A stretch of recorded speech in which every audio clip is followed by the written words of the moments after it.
I wanted to give you a few reflections about my podcast interview with Jodie Stein.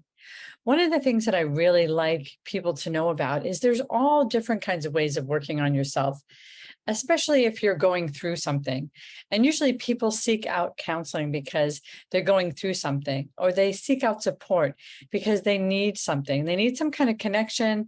They're trying to find their own answers.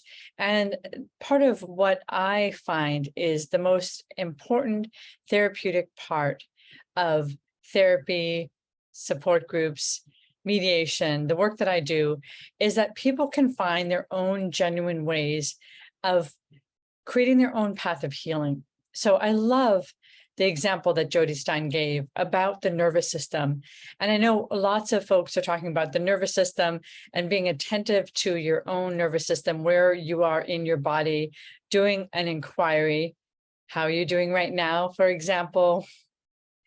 Check in with your body as you're listening to my voice and taking time to listen to this. What's going on? Do you have things going on in your head? Can you just track the parts of your body that might feel tense? And then different ways to connect with yourself.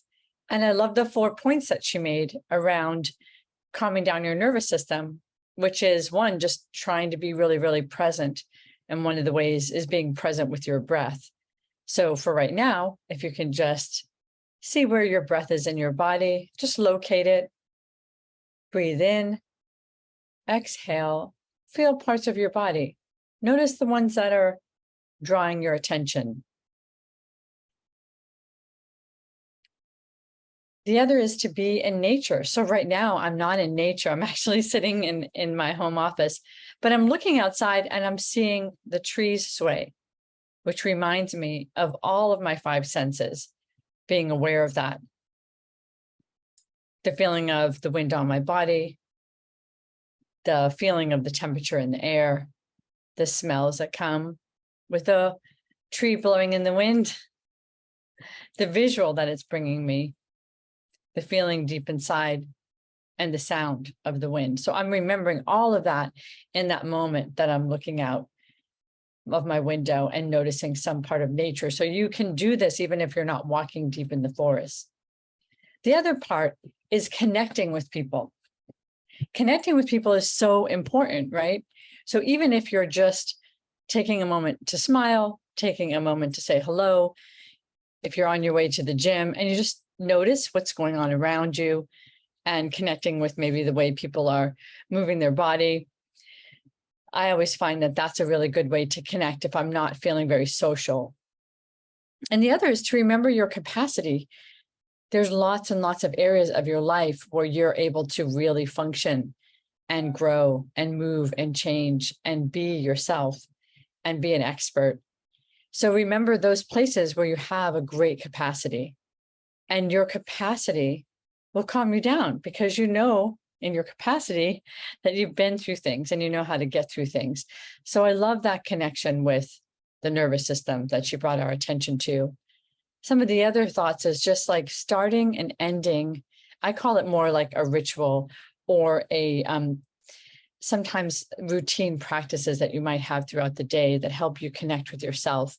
And just taking a walk in the woods with a friend and letting yourself have a time to just let your energy out, connect with someone, talk about whatever you want, and then go back to your day. And before you go back to your day, before you get in your car, just notice how your body feels from the moment that you stepped out and when you're returning. So you might have those kinds of routines in your day, whether you're being active, walking, or even just like going to a park and sitting there. Sometimes during different seasons, I make different rituals for myself to be able to enjoy the environment and really get a sense of stopping in my day. My latest one is actually, I put a small lawn chair, like a little beach chair in the back of my car. So if I'm going along the way and I have like 15 minutes, I might just sit out at a new different spot that I haven't sat before. And maybe in that book, in that chair, I might have like a book that I don't normally read in there. So I can just sit for a minute and read something, bring something into my mind. And so some of it's just like changing up the rituals that you have in your life, just offering yourself more stimulation, different kinds of stimulation. And I'm not talking about stimulation where you're like hyped up, but stimulation that creates relaxation and different memories for you, different experiences for you. Because sometimes we go along sort of like eating the same foods every day and we don't really notice a switch up. But if we introduce ourselves to different things, we can actually see how much we've progressed in our world of, oh, I can really get into that, or that's a really different aspect of myself that I've discovering, or possibly you're having different kinds of memories or thoughts, or even resiliency building. So whatever way you're working on yourself in your life, keep doing it. And also just make a promise to yourself to just like push your edge a little bit every once in a while. People in my groups, I'm always like asking them, so what's next? What's your next chapter that you're working on? What does your life look like? What do you want it to look like? And it's not that you're going to get to that vision necessarily, but all along the way, you're going to be practicing getting to a place where you want to be, or enjoying where you are now.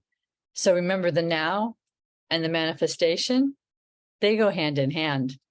Anyways, I hope you are enjoying my podcast series. I'm certainly enjoying the people that I'm speaking to and bringing the information to you.